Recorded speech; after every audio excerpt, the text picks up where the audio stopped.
তো hey guys, আমি যে জায়গায় ভিডিও করি এই জায়গায় খুব সুমসাম থাকে, আর একটা মানুষও থাকে না। মাঝে সাঝে খালি শিয়াল দেখা যায়, তাছাড়া আর কিছু না। আমি এই জায়গায় বেশি ভিডিও করি কারণ এই জায়গায় মানুষ চলাচল কম, নিলিবিলি জায়গা, কেউ ডিস্টার্ব করতে আসে না, যার কারণে এই জায়গায় আমি ভিডিও করি। তোমাদের জায়গাটা কেমন লাগে দেখে কমেন্টে বলবে, ঠিক আছে? দেখুন জায়গাটা ভালো করে, দেখতে থাকুন, আমি দেখাচ্ছি তোমাদের জায়গাটা।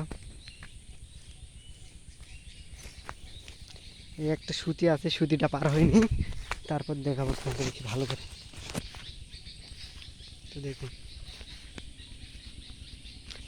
দেখতেছি তো ধান ক্ষেত,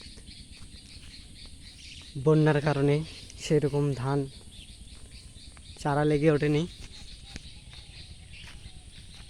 কয়েকদিনের মধ্যে সব কিছু কালো হয়ে যাবে,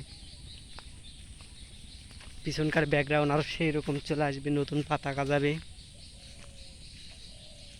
দেখলেনই তো জায়গাটা কেমন, ভালো লাগলে কমেন্টে জানাবেন।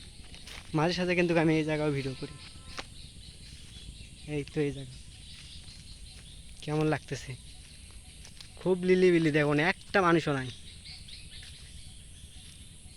কমেন্ট করে জানাবেন কিন্তু। Bye bye.